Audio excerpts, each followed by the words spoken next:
Hi everyone, good day! In this video, I'll be teaching you how to adjust camera zoom in Roblox experience on PlayStation, PS4 or PS5.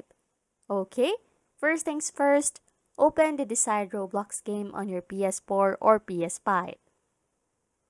Just wait for the game to load and navigate to the point where you want to adjust the camera. Just press the options button on your controller and from the menu, navigate to menu and then select help. Inside the help menu, you'll find the option to adjust camera zoom. It should indicate that you can use the R3 button for camera zoom. So just press the right stick R3 on your controller to cycle through different camera views such as first person view, third person view, and zoom third person view. And as simple as it is, hopefully you'll be able to adjust your camera zoom in Roblox PlayStation.